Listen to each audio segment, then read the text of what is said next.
ومن أحسن قولا ممن دعا إلى الله وعمل صالحا وقال إنني من المسلمين. السلام عليكم ورحمة الله وبركاته. إن الحمد لله نحمده ونستعينه ونستغفره ونعوذ بالله من شرور أنفسنا ومن سيئات أعمالنا. من يهده الله فلا مضل له ومن يضلل فلا هادي له. وأشهد أن لا إله إلا الله وحده لا شريك له وأشهد أن محمدا عبده ورسوله صلى الله تعالى عليه وعلى آله وصحبه وسلم تسليما كثيرا. أما بعد, সম্মানিত ভাই এবং বোন সকল যে যেখান থেকে আমাদের সাথে যুক্ত হয়েছেন, আল্লাহ রাব্বুল আলামিনের প্রশংসা এবং প্রিয় নবী সাল্লাল্লাহু আলাইহি সাল্লামের উপর সালাত ও সালামের পর আজ 7ই রবিউল সানি 1445 হিজরি মোতাবেক 22 অক্টোবর 2023 আমাদের ধারাবাহিক আলোচনা ফিকহুস সালাত, সালাতের মাসাইল পর্ব নম্বর 18। বিষয়বস্তু ধারাবাহিক গত 4 সপ্তাহ থেকে চলে আসছে। আজকে পঞ্চম, সালাতের পদ্ধতি। সালাতের পদ্ধতিতে বিস্তারিত আলোচনা হয়েছে।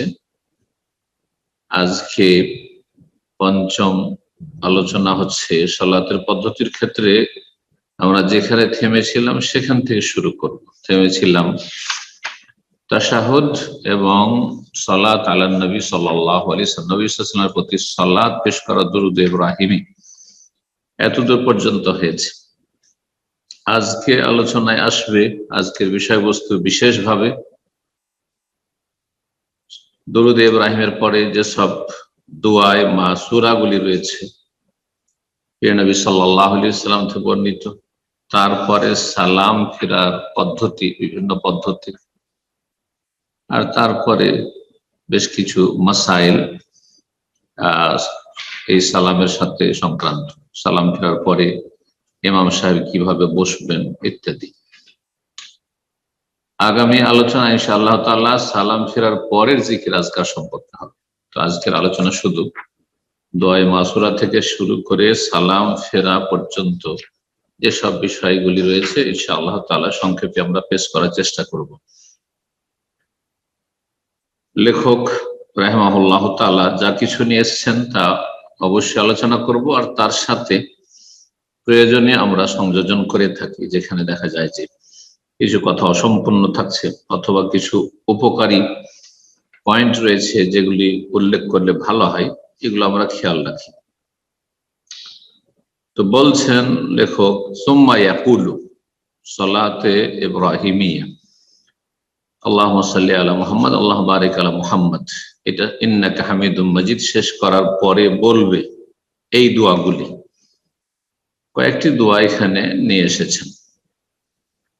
প্রথম দোয়া নিয়ে এসেছেন, আল্লাহুম্মা ইন্নী আউযু বিকা মিন আযাবি জাহান্নাম ওয়া মিন আযাবিল কবরি ওয়া মিন ফিতনাতিল মাহি ওয়াল মামাত ওয়া মিন শাররি ফিতনাতিল মাসিহিদ দাজ্জাল। সহিহ মুসলিমের হাদিস, সহিহ মুসলিমে 588 নম্বর। এই হাদিসে যা রয়েছে বা এই দোয়াতে রয়েছে, অনুবাদ করে দিই। বলছেন, আল্লাহুম্মা, হে আল্লাহ, ইন্নী আউযু বিকা, আমি তোমার আশ্রয় গ্রহণ করছি, মিন আযাবে জাহান্নাম, জাহান্নামের শাস্তি হতে, ওয়া মিন আযাবিল কবরে, কবরের আযাব বা শাস্তি হতে, যে তুমি আমাকে জাহান্নামের আযাব দিও না, কবরের আযাব দিও না। ওয়া মিন ফিতনাতিল মাহিয়া ওয়াল মামাত, জীবন মরণের ফিতনা হতে, জীবনে যতদিন আছি আর মরণের মুহূর্তে, পূর্ব মুহূর্তে, মরণের পরে ফিতনা হচ্ছে জিজ্ঞাসাবাদ, মরণের পূর্ব মুহূর্তে শয়তানের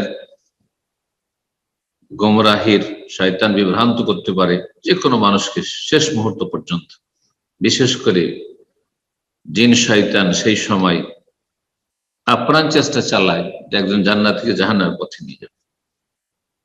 জীবন মরণের সমস্ত ফিতনা থেকে তারপরে ফিতনা শুধু ইমানি ফিতনা, ইমানি ফিতনার সাথে ব্যক্তি জীবনের ফিতনা, পারিবারিক ফিতনা, আর্থিক ফিতনা, হারাম রুজির ফিতনা, নারী ফিতনা, দুনিয়ার বিভিন্ন রকম ফিতনা, সামাজিক ফিতনা, জালেমের জুলুমের ফিতনা। তো ফিতনা শব্দটি অত্যন্ত ব্যাপক। জীবন মরণের সমস্ত ফিতনা থেকে আশ্রয় গ্রহণ করছি তোমার, তুমি রক্ষা করো। ওয়ামিন শাররি ফিতনাতিল মাসিহিদ দাজ্জাল, আর মাসিহুদ দাজ্জালের ফিতনার অনিষ্ট থেকে। দাজ্জাল যে আসবে, যেটি কিয়ামতের বড় লক্ষণগুলির অন্যতম, সেই সময় মুসলিমদের ঈমান বহাল রাখা কঠিন হয়ে পড়বে। অধিকাংশ অলরেডি তার আগে বেদিন হয়ে যাবে, আর যা হয়ে গেছে অনেকটাই শুরু হয়ে গেছে। 95% জন মুসলিম আর বেনামাজ। যে কয়জন আছে তার অধিকাংশই আল্লাহ হেফাজত করুন। এই জন্য দাজ্জালের ফিতনার আগেই দুনিয়া থেকে বিদায় নেওয়া, ফিতনা মুক্ত হয়ে, এটি মুসলিম জীবনের বড় একটি সফলতা, বড় সফলতা। যে কোন রকমের এমন ফিতনার সম্মুখীন হলেন না যাতে ঈমান ইসলাম হারিয়ে যায়। আল্লাহুল মুস্তাআন। তো এখানে 4টি বিষয় রয়েছে, আর এই 4টি বিষয় সম্পর্কে বিভিন্ন হাদিস রয়েছে। তার মধ্যে একটি হাদিস নবী সাল্লাল্লাহু আলাইহি ওয়াসাল্লামের, সহিহ মুসলিমে রয়েছে আরো, তাআওয়াযু বিল্লাহি মিন আরবা, তোমরা 4টি বিষয় থেকে, 4টি অনিষ্ট থেকে, খারাপি থেকে আল্লাহর কাছে আশ্রয় চাও বা আশ্রয় গ্রহণ করো, আল্লাহর আশ্রয় গ্রহণ করো। এই 4টি বিষয়ের একটি জাহান্নাম, একটি কবর আযাব, একটি জীবন মরণের ফিতনা, আর একটি হচ্ছে দাজ্জালের ফিতনা। অন্য আরেকটি রিওয়ায়াত রয়েছে যা সহিহ বুখারীতে রয়েছে, তাতে নবী সাল্লাল্লাহু আলাইহি ওয়াসাল্লাম যা শিখিয়েছেন অতিরিক্ত কিছু কথা রয়েছে, যেমন আগের হাদিসে যা এসেছে তার থেকে কিছু কম এসেছে। সেই দোয়াটিও দেখেনি, সেটাও এখানে পড়া নবী সাল্লাল্লাহু আলাইহি ওয়াসাল্লাম থেকে প্রমাণিত। আল্লাহুম্মা ইন্নী আউযু বিকা মিনাল জুবন, হে আল্লাহ তোমার আশ্রয় গ্রহণ করছি কাপুরুষতা থেকে, যেন কাপুরুষ না হয়ে যায়। মুসলিম কখনো কাপুরুষ হয় না। ওয়া আউযু বিকা মিন আন উরাদ্দা ইলা আরযালিল উমর, আর তোমার আশ্রয় গ্রহণ করছি নিষ্ক্রিয় আয়ু দিকে আমাকে যেন ঠেলে না দেওয়া হয়। নিষ্ক্রিয় আয়ু থেকে আমি আশ্রয় গ্রহণ করছি তোমার। এমন আয়ুতে, এমন বয়সে পৌঁছে গেলেন যে নিষ্ক্রিয় হয়ে গেলেন, নিজে চলতে পারছেন না, নিজে খেতে পারছেন না, নিজে উঠতে পারছেন না, নিজে বসতে পারছেন না, সবকিছু নিজে পেশাব পায়খানা সারতে পারছেন না। এটা হচ্ছে আরজালুল উমর। উমর মানে বয়স, আয়ু। আর আরজাল ইসিম তাফজির রাজিল থেকে। রাজিল মানে একেবারে নিষ্ক্রিয়, নিকৃষ্ট, সর্বনিম্ন। তো এমন বয়সে পৌঁছে দিও না যেই বয়সে একেবারে অসহায় হয়ে যায়, কারো সহযোগিতা ছাড়া এক পা চলতে পারছেন না। এর চাইতে সহিহ সালামত, সুস্থতার সাথে ঈমান নিয়ে আল্লাহর কাছে চলে যাও অনেক বড় নিয়ামত। নবী সাল্লাল্লাহু আলাইহি ওয়াসাল্লাম 63 বছর বয়স পেয়েছেন, বিছানা ধরেননি, চলে গেছেন কয়েকজন অসুস্থ থেকে। সাল্লাল্লাহু আলাইহি ওয়াসাল্লাম। আবু বকর সিদ্দিক রাদিয়াল্লাহু তাআলা 63 বছর বয়স পেয়েছেন। ওমর রাদিয়াল্লাহু 63 বছর বয়স পেয়েছেন। ওসমান রাদিয়াল্লাহু একটু বেশি পেল, তারপরে 80 একটু বেশি, ব্যাস। কিন্তু এমন নয় হয়তো বয়স হয়নি, কিন্তু একেবারে অচল, রোগে জর্জরিত, অশান্তির জীবন। অধিকাংশ মানুষ আজকাল বাঁচতে চায়, অথচ ইমানের অবস্থায় নেক হায়াত নিয়ে, সততার সাথে, আল্লাহর সাথে যে সুসম্পর্ক, গভীর সম্পর্ক, এই সম্পর্ক নিয়ে আল্লাহর কাছে চলে গেলে সেখানে আরাম।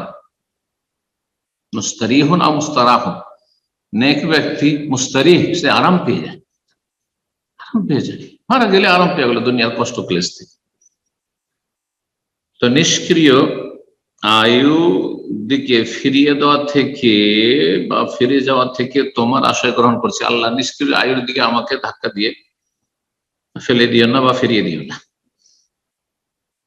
দুটি হলো ওয়াউযু মিন ফিতনাতিদ দুনিয়া, আর দুনিয়ার যাবতীয় ফিতনা থেকে তোমার আশ্রয় গ্রহণ করছি। দুনিয়ার ফিতনা বহুমুখী ফিতনা, দুনিয়ার ফিতনার বড় ফিতনা অর্ধেক করে বর্ণনা করে। দুনিয়ার অর্ধেক ফিতনায় হচ্ছে নারী ফিতনা। ফাত্তাকুদ দুনিয়া ওয়াত্তাকুন নিসা, নবী সাল্লাল্লাহু আলাইহি ওয়াসাল্লাম বলছেন তোমরা দুনিয়ার ফিতনা থেকে বাঁচো আর নারী ফিতনা থেকে বাঁচো। ওলামারা এই হাদিসের ব্যাখ্যা বলেছেন যে অর্ধেক ফিতনায় লিপ্ত হয় মানুষ দুনিয়ার বহুমুখী ফিতনা, বিভিন্ন রকমের ফিতনায়, আর অর্ধেক ফিতনায় হচ্ছে দুনিয়াকে দুভাগ করলে নারী ফিতনা। অধিকাংশ মানুষ নারী ফিতনায়। আউযু বিল্লাহ। আল্লাহ হেফাজত করুন রব্বুল আলামিন ভালো মানুষদের। আল্লাহ আমাদের হেফাজত করুন, আল্লাহ আমাদের ত্রুটি মাফ করুন। দুনিয়ার ফিতনার মধ্যে বড় একটি ফিতনা ফিতনাতুল মাল। নবী সাল্লাল্লাহু আলাইহি ওয়াসাল্লামের তিরমিজিতে হাদিস রয়েছে, লিকুল্লি উম্মতিন ফিতনা, প্রত্যেক জাতির প্রত্যেক উম্মতের ফিতনা ছিল, এক একটি ফিতনা ছিল। ওয়া ফিতনাতু উম্মতি আল মাল, আর আমার উম্মতের বড় ফিতনা হচ্ছে পয়সা। পয়সার খেলা, যেখানে বড় বড় আলেমদের, দায়ীদের আর হুজুরদের, মাদ্রাসার দায়িত্বশীলদের, সেখানে অবস্থা কঠিন অবস্থা, কিয়ামতের দিনে ফেঁসে যাবে রব্বুল আলামিনের কাছে। নেতৃস্থানীয় ব্যক্তি যাদের হাতে আল্লাহ আমানত তুলে দিয়েছেন, রাষ্ট্রীয় আমানত, সামাজিক আমানত, প্রশাসনের বিভিন্ন দপ্তরে রয়েছেন, বিভিন্ন অফিসে রয়েছেন, বিভিন্ন প্রতিষ্ঠান, সরকারি বেসরকারি প্রতিষ্ঠানে দায়িত্বশীল, তাদের যে পয়সার ফিতনা, আউযু বিল্লাহ, বড় ফিতনা। আজকালকার নতুন ফিতনা হচ্ছে সোশ্যাল মিডিয়ার ফিতনা,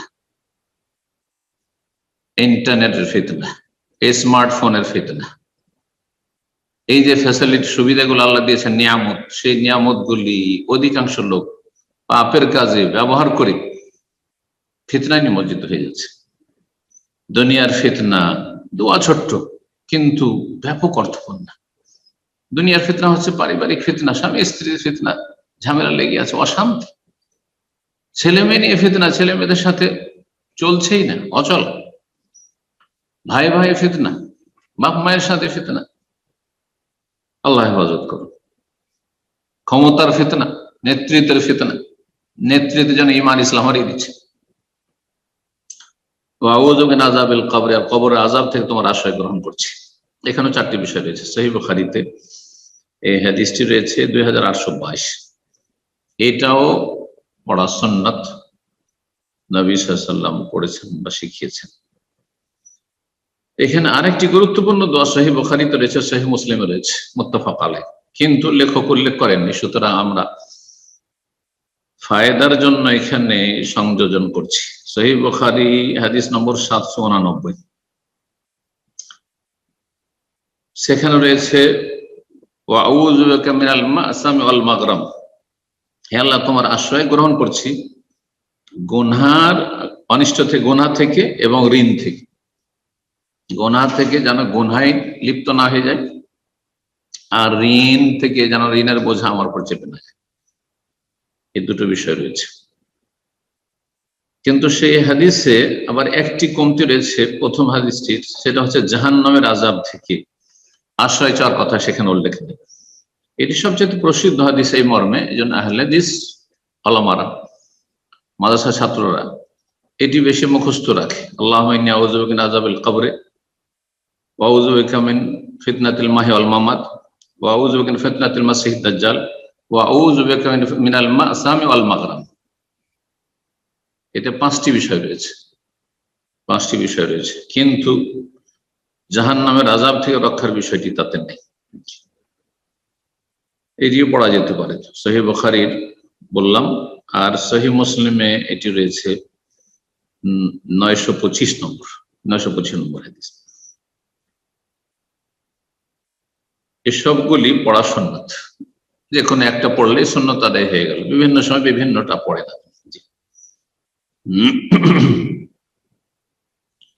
এছাড়া অন্যান্য আরো দোয়া পড়তে পারেন। এই দোয়াগুলি সম্পর্কে চারটি বিষয় বা পাঁচটি বিষয় থেকে আল্লাহর কাছে আশ্রয় কামনা করা, চারটি অনিষ্ট থেকে বা পাঁচটি অনিষ্ট থেকে আল্লাহর কাছে আশ্রয় কামনা করা, এটি অধিকাংশ আইম্মায়ে কেরাম ওলামাদের কাছে সুন্নাত। দোয়া মাসুরা এই দোয়া মাসরা মূলত আসলে, কিন্তু এটি হানাফি ভাই বোনরা জানেই না, ইল্লা মাশাআল্লাহ যারা নতুন ভাবে ইসলাম চর্চা করে লেখাপড়া করে পালন করছেন, সালাত আদায় করছেন। আর যারা পরম্পরা সালাত শিখছেন তারা কিন্তু এটা মোটেই পড়েন না, এই 4টি বা 5টি অনিষ্ট থেকে আশ্রয় কামনা মোটেই করে না, মুখস্থই না, আমি যা দেখেছি আমার দাওয়াতি অভিজ্ঞতা থেকে বলছি। সুতরাং উৎসাহিত করছি, এটি আল্লাহুম্মা ইন্নী যালামতু নাফসি চাইতে বেশি গুরুত্বপূর্ণ। কিছু কিছু উলামায়ে কেরামগণ এটিকে পড়া ওয়াজিব বলেছেন, যেমন আল্লামা আলবানী রাহিমাহুল্লাহ, তিনি সিফাতুস সালাতুন নবীতে এই 4টি বা 5টি অনিষ্ট থেকে আশ্রয় কামনা করে ওয়াজিব বলেছেন। ওয়াজিব ছুটে গেল তাহলে, যাদের মুখস্থ নেই মুখস্থ করে নেবেন। আর অত্যন্ত গুরুত্বপূর্ণ, জাহান্নামের আযাব থেকে আল্লাহর কাছে আশ্রয় চাইলেন, কবর আযাব থেকে আশ্রয় চাইলেন, জীবন মরণের ফিতনা থেকে আশ্রয় চাইলেন, দাজ্জালের ফিতনা থেকে আশ্রয় চাইলেন, আর ঋণ আর গুনাহ অনিষ্ট থেকে আশ্রয় চাইলেন। কত গুরুত্বপূর্ণ বিষয়গুলি। এছাড়া যে কোনো দোয়া করা যেতে পারে। নবী সাল্লাল্লাহু আলাইহি ওয়াসাল্লাম বলেছেন যে যখন আত্তাহিয়াত তাশাহুদ পড়া হয়ে গেল, দুরূদ পড়া হয়ে গেল, ওয়াল ইয়াতাখায়্যার মিনাল মাসআলাতি সুম্মা লিয়াতাখায়্যার মিনাল মাসআলাতি আজাবাহু ইলাইহি, যা তোমার পছন্দ লাগে, দুনিয়ার কল্যাণ প্রয়োজন, আখিরাতের কল্যাণ প্রয়োজন, সব চাইতে পারো, যে কোনো বিষয় চাইতে পারো, এটা চাইবে। তবে দোয়ায়ে মাসুরা অর্থাৎ হাদিসে বর্ণিত দোয়াগুলি পড়া বেশি ভালো। সবগুলি একসাথে পড়া অনেক সময় সম্ভব নয়, জামাতে তো মোটেই সম্ভব নয়, কারণ মুক্তাদি আছেন আপনি, ইমামের অনুকরণ ফরজে আছে। একে একে অনেক সময় হয়তো পারছেন না বা করছেন না, তবে বিভিন্ন সময় বিভিন্ন দোয়াগুলি যদি পড়েন, সবগুলি সমন্বয় করে, এটা হচ্ছে আকরাব ইলা সুন্নাহ, সবচেয়ে সুন্নাহর কাছাকাছি। লেখক তাই বলছেন তারাতান বিহাযা, কখন এটা পড়বে, বা তারাতান বিহাযা কখন ওইটা পড়বে, এইভাবে। আমরা 3টি দোয়া আলোচনা করলাম। 4 নম্বর দোয়া শুনেন, বলছেন লেখক আল্লাহুম্মা ইন্নী যালামতু নাফসি যুলমান কাসীরা ওয়া লা ইয়াগফিরু যুনুবা ইল্লা আনতা ফাগফিরলি মাগফিরাতাম মিন ইনদিক ওয়ারহামনি ইন্নাকা আনতাল গফুরুর রহিম। মুত্তাফাক বুখারী মুসলিমের হাদিস। হে আল্লাহ, আমি আমার উপর জুলম করেছি, মানে গুনাহ করেছি। সেই জুলম আল্লাহর হকের ক্ষেত্রে তাওহীদ নষ্ট করা হোক, আর রাসূলের হকের ক্ষেত্রে সুন্নাত নষ্ট করা, বিদআত হোক, অথবা যে কোনো ব্যক্তি জীবনে গুনাহ হোক বিভিন্ন ক্ষেত্রে, অথবা জুলমুল ইবাদ, অন্য কোন মানুষের উপর জুলম অত্যাচার হোক। 3 রকমের জুলম। সবচেয়ে বড় জুলম হচ্ছে শিরক, আর যে কোনো গুনাহ আল্লাহর হকের ক্ষেত্রে হলেও সেটা জুলম, আর মানুষের হক নষ্ট, আল্লাহর সৃষ্টির উপরে জুলম করা, এমনকি পশু পাখির উপরে জুলম করা, সেটাও জুলম। 3 রকমের জুলম ওলামারা বলেছেন কোরআনে এবং হাদিসের আলোকে। সমস্ত জুলম থেকে আপনি তওবা করবেন, এই হাদিস এই শিক্ষা দেয়। ইন্নী যালামতু নাফসি, আমি আমার উপর জুলম করেছি, যুলমান কাসীরা, অনেক বেশি। ওয়া লা ইয়াগফিরু যুনুবা ইল্লা, তোমার ছাড়া কেউ ক্ষমা করতে পারে না।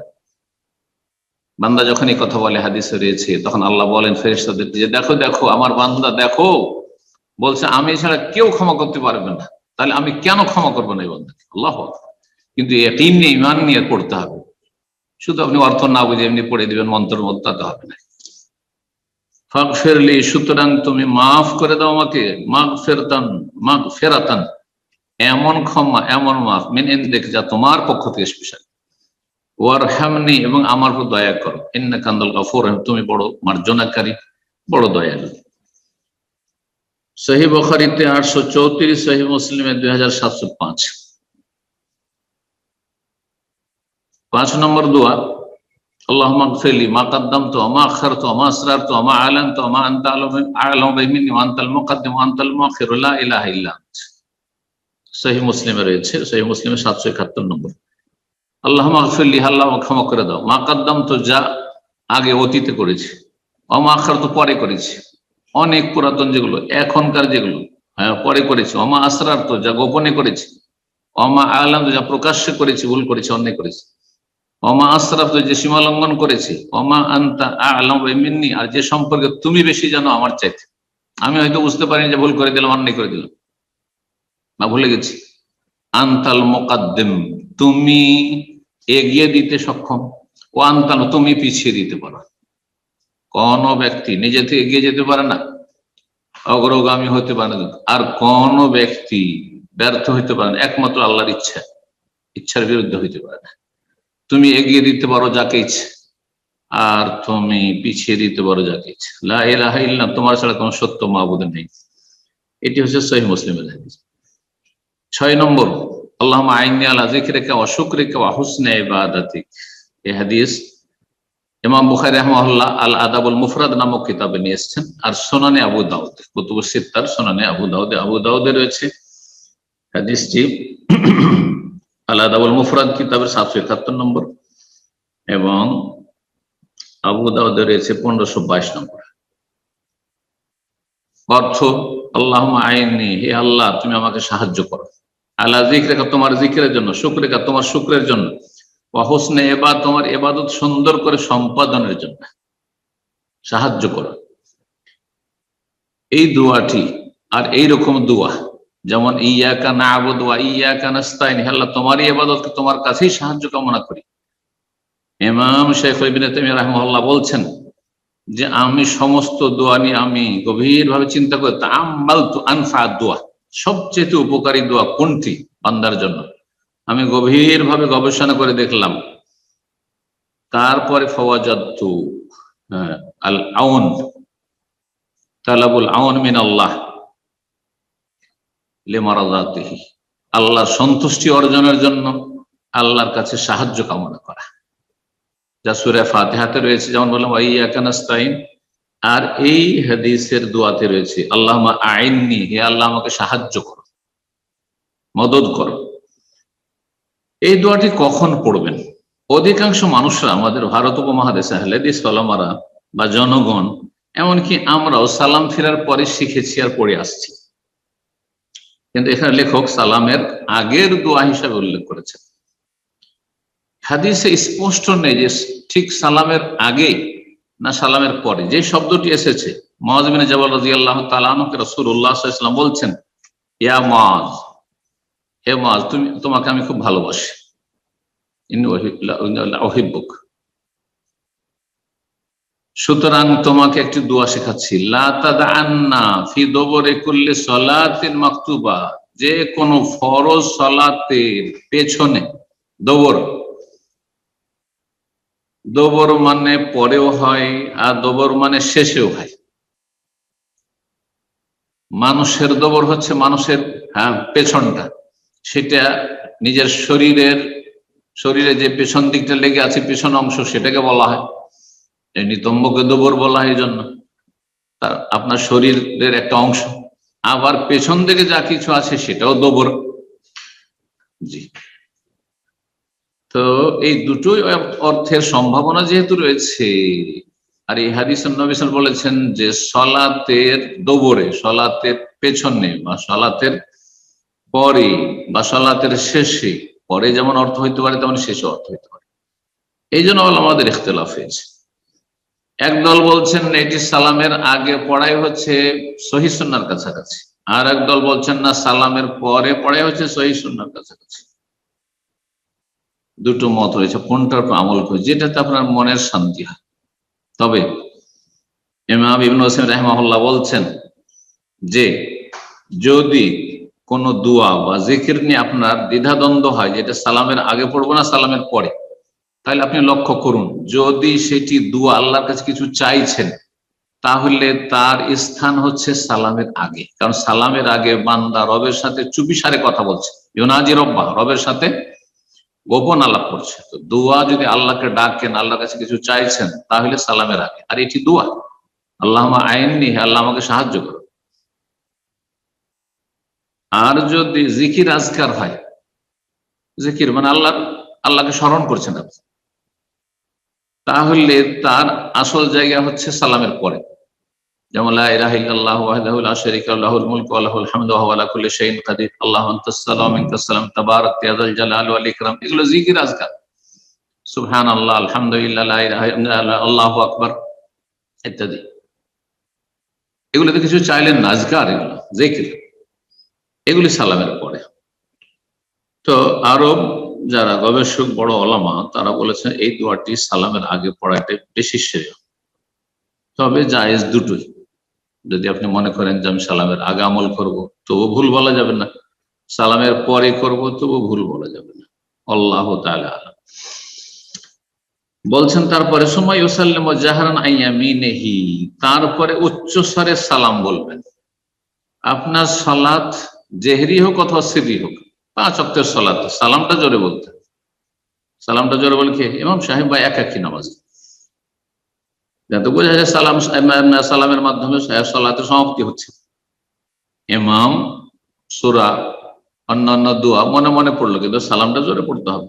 একাকী নামাজি সালামটা জোরে বলবেন, শুনি নিজেকে শুনিয়ে কমপক্ষে, আর যদি ইমাম হয়তো অবশ্যই জোরে বলতে হবে। বলছেন যে ইমাম সাহেব জোরে সালাম বলবেন, ডান দিকে বলবেন আসসালামু আলাইকুম রাহমাতুল্লাহ, এমন ভাবে ডান দিয়ে ঘোরাবেন যাতে করে হাত্তা ইউরা বিয়াদু খাদ্দিল আইমান, নবী সাল্লাল্লাহু আলাইহি সাল্লামের ডান গালের সাদা অংশ, শুভ্রতা, গাল সাদা থাকে এখানে, এটা দেখা যেত এইভাবে এইভাবে। কিন্তু কিছু লোকেরা এই ক্ষেত্রে বাড়াবাড়ি করে, আবার ছাড়াছাড়ি আছে। কিছু লোকেরা দেখেছি আমাদের হানাফিবার এমন ভাবে ঘোরায়, মনে হচ্ছে এইভাবে শরীরটা ঘুরিয়ে এইভাবে ঘুরিয়ে দেয়, বেশি হয়ে যাচ্ছে। আবার কেউ আছে একটু এরকম বলল সালাম আলাইকুম সালাম আলাইকুম, না এরকম না, আপনি ঘোরান পুরো চেহারাটা আপনার যেন ঘুরে যায়, চেহারা ঘুরে, গাল যেন দেখা যায় এদিক থেকে ডান দিক থেকে, বাম দিক থেকে বাম দিকে ঘুরবেন যখন যেন গাল দেখা যায়। তো আসসালামু আলাইকুম রাহমাতুল্লাহ ডান দিকে, ওয়াই ইয়াসারি বাম দিকে আসসালামু আলাইকুম রাহমাতুল্লাহ, হাত্তা ইউরা বিয়াদু খাদ্দিল আইসার, বাম গাল যেন দেখা যায়। সহিহ মুসলিমের হাদিস, আবু দাউদ, ইবনে মাজাহ। কখনো কখনো নবী সাল্লাল্লাহু আলাইহি ওয়াসাল্লাম ওয়া রাহমাতুল্লাহর পরে ওয়া বারাকাতুহু বলতেন ডান দিকে, এটাও বলতে পারেন সুন্নাত। আসসালামু আলাইকুম ওয়া রাহমাতুল্লাহি ওয়া বারাকাতুহু, আসসালামু আলাইকুম ওয়া রাহমাতুল্লাহ, বাম দিকে ওয়া রাহমাতুল্লাহ। ফায়াকুল আন ইয়ামিনি, ডান দিকে বলেন আসসালামু আলাইকুম ওয়া রাহমাতুল্লাহি ওয়া বারাকাতুহু, আন শিমালি, বাম দিকে বলেন আসসালামু আলাইকুম ওয়া রাহমাতুল্লাহ। হাদিস সুনানে আবু দাউদে রয়েছে, আবু দাউদের 997 নম্বর হাদিস, হাদিসটি সহিহ। আল্লামা আল-আলবানী সহিহ বলেছেন, অন্য মুহাদ্দিসও সহিহ বলেছেন। সুতরাং আমল করতে পারেন, কিন্তু যদি কোথায় আমলের প্রচলন না থাকে আর অজ্ঞ সমাজ, আপনি সেখানে আমল করে দিলেন, হইচই শুরু হয়ে যাবে, সেখানে ফিতনা থেকে বেঁচে থাকবেন না, মানুষকে বিব্রত করবেন না। হয় জানিয়ে দেবেন যে আমি এরকম করব, শিখিয়ে দেন যদি মানে আপনাকে মান্যবর মানুষ, আর যদি আপনি তাদের কাছে সেই রকম পর্যায়ে না হন, তাহলে বলছে না তুমি নতুন কিছু নিয়ে এসো, আমরা মানি না, তাহলে ঝামেলা করতে যাবেন না। এমনকি আরব দেশে কেউ যদি অবারাকাতুহু বলে তো এরা আজব মনে করবে অনেকে, কারণ জানেই না সেটা জনগণ। কিন্তু হাদিস সুনান আবু দাউদের, ইমাম নববী রাহিমাহুল্লাহ ছাত্র জীবনে পড়েছিলেন অনেক আগে, তিনি তার যে শারহ রয়েছে সহিহ মুসলিমের ভাষ্য, তাতে তিনি হাদিসটিকে জয়ীফ বলেছেন, কিন্তু অন্যরা বলছেন না হাদিস জয়ীফ নয়। তো ওনার ইজতিহাদ আসলে এখানে ভুল হয়েছে, হাদিসটি অবারাকাতুহুর হাদিস জয়ীফ নয়। তো এই ছিল। আর যদি এমন বলেন কখনো কখনো যে আসসালামু আলাইকুম ওয়া রাহমাতুল্লাহ ডান দিকে, আর বাম দিকে শুধু আসসালামু আলাইকুম ওয়া রাহমাতুল্লাহ না, এটিও হাদিস দ্বারা প্রমাণিত। সুনান নাসাইতে হাদিস রয়েছে, হাদিসটি সহিহ, নাসাইতে 1321 নম্বর হাদিস। 2 রাকাত বিশিষ্ট সালাত যদি হয়, ফরজ হোক বা নফল হোক, তাহলে শেষ সিজদার পরে 2 সিজদা করলেন দ্বিতীয় রাকাতে, তারপর তাশাহুদের জন্য বসবেন। যখন তাশাহুদের জন্য বসবেন, 2 রাকাত বিশিষ্ট সালাত, একটি তাশাহুদ, সুতরাং বাম পায়ের উপরে বসবেন বিছিয়ে, আর ডানটিকে দাঁড় রাখবেন, যেটাকে ইফতিরাশ বিছানো বলা হয়, মানে বাম পাটা বিছিয়ে বসবেন। তাওয়াররুক করবেন না, মানে নিতম্বের উপর বসবেন না। এই মতটি হচ্ছে ইমাম আহমদ বিন হাম্বলের মত, এটি সুন্নাহর সহিহ সুন্নাহর বেশি কাছাকাছি। তবে ইমাম শাফি রাহিমাহুল্লাহর মত বা শাফি মাযহাবের মত হচ্ছে, আহলে হাদিসরা অনেকেই এর উপর আমল করেছেন, সেটা হচ্ছে যে না, যেই তাশাহুদের পরে সালাম ফিরছেন সেটা এক তাশাহুদ হোক অথবা 2 তাশাহুদ বিশিষ্ট সালাত হোক, তাতে নিতম্বের উপর বসবেন, তাওয়াররুক করবেন। জি, বলছেন যে তারপরে যে বসলেন আপনি 2 রাকাত পড়ার পরে, তাতে তাশাহুদ পড়বেন, নবী সাল্লাল্লাহু আলাইহি ওয়াসাল্লামের প্রতি সালাত পেশ করবেন, তারপরে আল্লাহর কাছে আশ্রয় চাইবেন, দোয়া করবেন, তারপর সালাম ফিরবেন। বারা বিন আযিব রাদিয়াল্লাহু তাআলা আনহু থেকে বর্ণিত, তিনি বলছেন কানা রুকুউন নবী সাল্লাল্লাহু আলাইহি ওয়াসাল্লাম ওয়া সুজুদুহু বাইনা সাজদাতাইন, নবী সাল্লাল্লাহু আলাইহি ওয়াসাল্লামের রুকু এবং সিজদা, আর 2 সিজদার মাঝের বৈঠক, এবং রুকু থেকে উঠে যে দাঁড়িয়ে থাকতেন কওমা, মা খালাল কিয়াম ওয়াল কুউদ কারীবাম মিনাস সাওয়া, একমাত্র আত্তাহিয়াতের জন্য বসা, তাশাহুদের জন্য বসা, দুরুদের জন্য বসা, এটি লম্বা হইতো। আর প্রথম যে কিয়াম যাতে সূরা সানা আর সূরা ফাতিহা আর অন্য সূরা পড়লেন, এই দুটো বেশি লম্বা হইতো, আর বাকিগুলো সব আনুমানিক কাছাকাছি। কিন্তু আজকাল অধিকাংশ মানুষের কি কাছাকাছি হচ্ছে? সেজদায় যতটা অবস্থান করছেন, দুই সেজদার মাঝে অতক্ষণ বসে থাকছেন, মোটেই না। রুকুতে যতক্ষণ থাকলেন, রুকু থেকে উঠে অতক্ষণ দাঁড়িয়ে থাকছেন না। তাহলে নবী সাল্লাল্লাহু আলাইহি ওয়াসাল্লামের সুন্নাত পালনে আমাদের অনেক ত্রুটি রয়েছে। বলছেন কারীবাম মিনাস সাওয়া, সবগুলি কাছাকাছি হইতো, মুত্তাফাকুন আলাইহ। মহিলাদের সালাত সম্পর্কে বলছেন ভালো করে শুনেন, কারণ হানাফি ভাইদের কাছে, অনেক মাযহাবীদের কাছে মহিলা পুরুষের সালাতের পদ্ধতিতে পার্থক্য রয়েছে। তাদের যুক্তির ভিত্তিতে, দলিলের ভিত্তিতে না। এর খণ্ডনে লেখক বলছেন তাফআলুল মারআতু ফিস সালাত, সালাতে মহিলারা তাই করবে কামা ইয়াফআলুর রাজুল, যেমন পুরুষরা করবে। লিউমুমি কওলিহি সাল্লাল্লাহু আলাইহি ওয়াসাল্লাম, কারণ নবী সাল্লাল্লাহু আলাইহি ওয়াসাল্লামের কথা ব্যাপক, পুরুষকেও শামিল। নবী সাল্লাল্লাহু আলাইহি ওয়াসাল্লাম উম্মত পুরুষরাও আর মহিলারাও, সবাইকে শামিল। কি বলেছেন নবী সাল্লাল্লাহু আলাইহি ওয়াসাল্লাম? পুরুষ নারী সবাইকে, সাল্লু কামা রাআইতুমুনি উসাল্লি, যেমন আমাকে সালাত আদায় করতে দেখলে তেমন সালাত আদায় করো। একজন পুরুষ রাসূলুল্লাহ সাল্লাল্লাহু আলাইহি ওয়াসাল্লামের অনুসরণ ইত্তেবায় যেমন সালাত আদায় করবে, একজন মহিলাও রাসূলুল্লাহ সাল্লাল্লাহু আলাইহি ওয়াসাল্লামের তরিকায় সালাত আদায় করবে। কিন্তু মহিলা সিজদাতে একবারে লুটিয়ে পড়বে, আর তারপরে তারা আবার নিতম্বের উপরে বসবে, কিন্তু পুরুষরা আবার হানাফি মাযহাবে বসবেন না। এইসব পার্থক্য নেই। মহিলারা তো বুকের উপরে হাত বাঁধবে কিয়ামের সময়, কিন্তু পুরুষরা নাভির নিচে বাঁধবে, এইসব পার্থক্য নেই আসলে। জি, আল্লাহ সঠিক বুঝদান। এইরকম বেশ কিছু পার্থক্য, 14 বা 15টি 16টি পার্থক্য যে করেছে হানাফিরা, এগুলো সবগুলি দলিল জয়ীফ অথবা যুক্তিভিত্তিক। নবী সাল্লাল্লাহু আলাইহি ওয়াসাল্লাম থেকে এবং সাহাবায়ে কেরাম থেকে প্রমাণিত নয়। হাদিস সহিহ বুখারীতে রয়েছে, সহিহ বুখারীতে 631 নম্বর হাদিস, আমার মতো তোমরা সালাত আদায় করো। ইমাম যখন সালাম ফেরার পরে বসবেন, তখন ডান দিক দিয়ে ঘুরবেন না বাম দিক দিয়ে ঘুরবেন, দুটোই প্রমাণিত। কখনো ডান দিক থেকে, কখনো বাম দিক থেকে, কিন্তু ঘুরে গিয়ে মুখোমুখি হয়ে বসবেন, মুক্তিযোদ্ধাদের দিকে মুখ করে বসবেন। ডান দিকে একটু কাছে বসে গেলেন, বাম দিকে একটু কাছে বসে গেলেন, যেটা হানাফি মসজিদে প্রচলিত, এটি সুন্নত নয়। কুল্লু যালিকা সুন্নাতুন, ডান দিক দিয়ে ঘুরে বসেন, বাম দিক দিয়ে ঘুরে বসেন, কিন্তু ঘুরে বসতে হবে।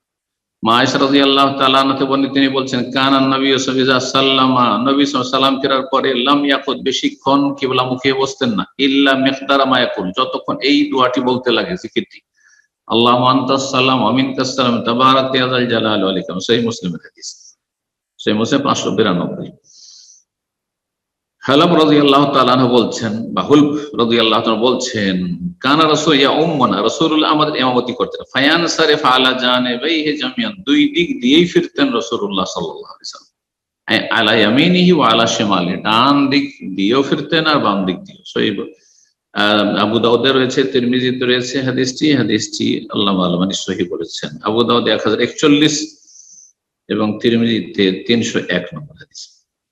বলছেন লেখক, তাই ইয়াফআলু হাযা মাররা, কখনো ডান দিক দিয়ে ঘুরবেন, ওয়া হাযা মাররা, কখনো বাম দিক দিয়ে, ইহইয়া লিস-সুন্নাহ, যাতে সুন্নাত জীবিত থাকবে, ওয়া আমালান বিহা বিওজুহিল মাশরুহ, শরীয়ত সম্মত পদ্ধতিগুলোর আমলও করা হয়ে যাবে। আল্লাহ রাব্বুল আলামিন কবুল করুন, তৌফিক দান করুন, বিশুদ্ধ সালাতের পদ্ধতি শেখার, জানার এবং সেই অনুযায়ী সালাতের মতো সবচেয়ে গুরুত্বপূর্ণ মুসলিম জীবনের ইবাদত আদায়ের তৌফিক দান করুন, সংশোধনের তৌফিক দান করুন, বিদআত মুক্ত সালাত আদায়ের তৌফিক দান করুন। সাল্লাল্লাহু আলাইহি ওয়া সাল্লাম মুহাম্মদ ওয়া আলা আলিহি ওয়া সাহবিহি আজমাইন।